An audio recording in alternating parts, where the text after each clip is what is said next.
It was yet another tough weekend for Sergio Perez at the Suzuka Grand Prix. While a few on-track incidents cut his race short, the real concern wasn't just bad luck, it was the pace, or rather the lack of it. Even on a clean lap in qualifying, Perez was trailing behind Verstappen by a massive 0.7 of a second. That's not something a team like Red Bull can easily ignore, especially when both drivers are in identical machinery. This isn't the first time that his pace has raised eyebrows. In fact, insiders are already whispering that Red Bull might be preparing for a change in their lineup for the upcoming season.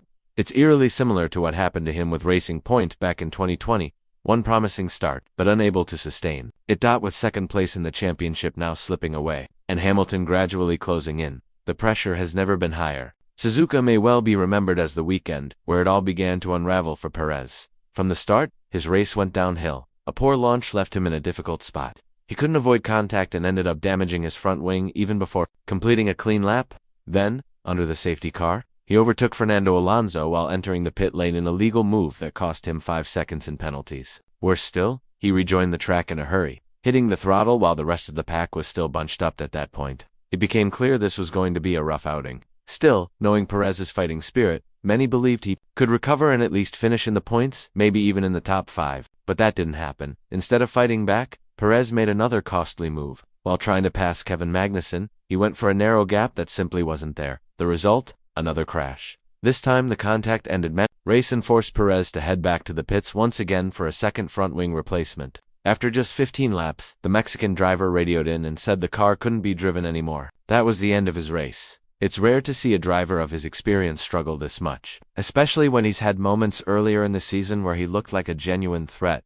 Remember Baku, Jeddah? Back then, he was holding his own against Verstappen, but things have changed dramatically. After those first few races, the same issues from last season seem to resurface. Only this time, there's no clear reason. What makes it more confusing is that Perez himself had claimed before the season started that Red Bull finally built a car that suited his driving style better. It was supposed to be the year he could really push for the title. Instead, he's at risk of slipping to third in the championship. And if it wasn't for Hamilton having a disappointing outing in Japan, that gap would have been even smaller than 33 points. To his credit, Perez didn't try to sugarcoat things. He admitted that the entire weekend was a mess.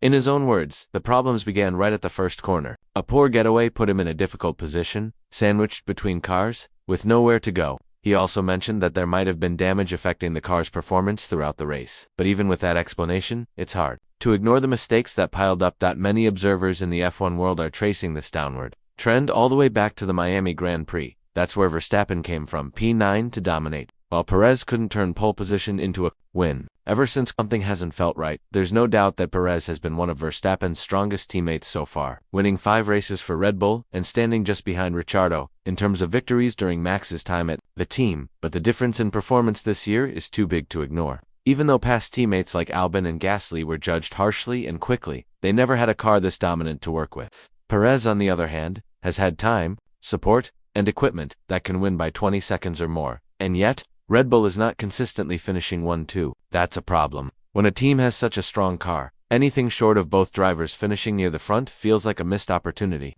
That's why there's increasing talk of Red Bull making changes, possibly as early as next year. Verstappen alone has scored enough to give Red Bull a massive lead in the Constructors' Championship. But what happens if he has an off day or retires? That's where the second seat starts to look shaky. Behind the scenes, there are also quiet suggestions that the sports organizers might prefer a more competitive second driver at Red Bull, not just for balance, but for keeping fans engaged. When only one driver is dominating weekend after weekend, viewership can take a hit.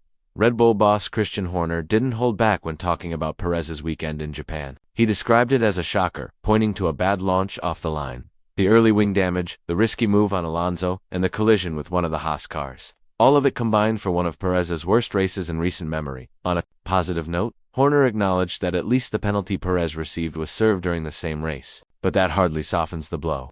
When a team wins the Constructors' title on the same weekend, your second driver retires in embarrassment. Questions are bound to follow. There's no question about Perez's contributions to Red Bull's success over the years, but if you take Verstappen out of the frame, the gap between Perez and the rest of the field is far too narrow for comfort. With a car capable of dominating the grid, Perez should be comfortably ahead of rivals like Hamilton, yet he's only maintaining a slim lead of 33 points. And that too against a driver whose car has struggled all season. It's not just the media or fans asking hard. Questions within Red Bull itself, there's been a lot of quiet evaluation. While Christian Horner has emphasized that Perez is under contract until the end of 2024, Red Bull's history with contracts tells a different story. They've shown more than once that if a driver doesn't meet expectations, they won't hesitate to make a bold move, whether it's promoting someone from their junior team or signing talent from elsewhere. All eyes are now on Liam Lawson. The young New Zealander has made a big impression in just a handful of races. Even Horner has admitted that Lawson's performance, especially in Singapore, caught the attention of everyone inside the Red Bull camp. He's showing maturity and control beyond his experience. And that's exactly the kind of presence Red Bull might be considering for the future. Lawson has also been clear. He doesn't want to spend another season on the sidelines. He wants a full-time seat, and Red Bull knows that if they don't act fast, another team might scoop him up. Williams, for example, has shown interest. And if they make a serious offer, Red Bull could lose one of their most promising prospects. If that happens, it wouldn't just be a blow for Red Bull's driver program. It could shift the balance of talent across the grid. So, the team now faces a tough decision. Stick with Perez for stability, or take a chance on youth before someone else does.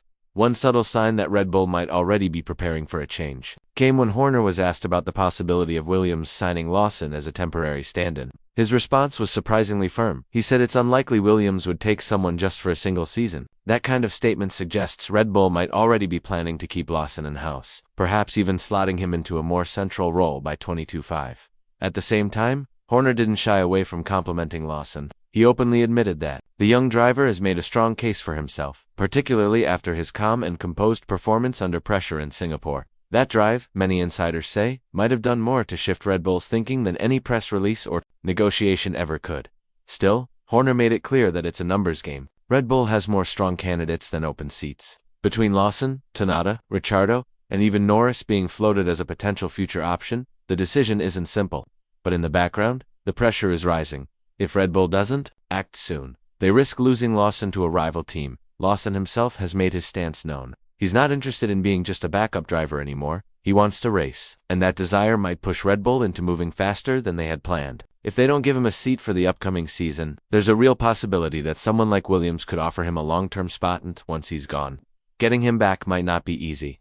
Red Bull has long been seen as a team that rewards performance above all. But with their recent track record of how they've handled young drivers, be it Gasly, Albon, or others, many are wondering whether Lawson will be treated differently. There's also a bigger picture that Red Bull cannot ignore. Over the years, many young drivers have spoken about how difficult the environment at Red Bull and AlphaTauri can be. Several have described it as unforgiving, where pressure mounts quickly and support fades just as fast. Drivers like Gasly and Albon have openly reflected on how short their windows were to prove themselves, each given only a handful of races before being moved aside. This makes the situation with Perez even more puzzling. Despite his ongoing struggles, he's been given far more time to turn things around. But the patience of the team might be running thin now, especially with fresh talent knocking on the door. The possibility of Red Bull pulling a move similar to what they did in 2021, replacing a driver mid-contract, is no longer far-fetched. The difference this time is that Red Bull is no longer simply trying to challenge for wins. They're dominating, and that kind of dominance comes with a cost. It raises expectations. Anything less than consistent top-tier performances becomes unacceptable. If Perez can't return to his best form, the pressure to replace him will only intensify. Liam Lawson's name will likely remain in the headlines, especially if his current form continues. When asked about who he'd like to partner with, his response was short but telling. That alone speaks volumes about the mindset and confidence of the young Kiwi. So now, the big question remains. Will Red Bull stay loyal to a veteran who's been part of their recent success? Or will they take a bold step toward the future with a fresh face ready to prove himself? Whatever happens, one thing is certain: Perez is running out of chances. And in a sport where margins are razor thin, the next decision Red Bull makes could reshape their path for years to come.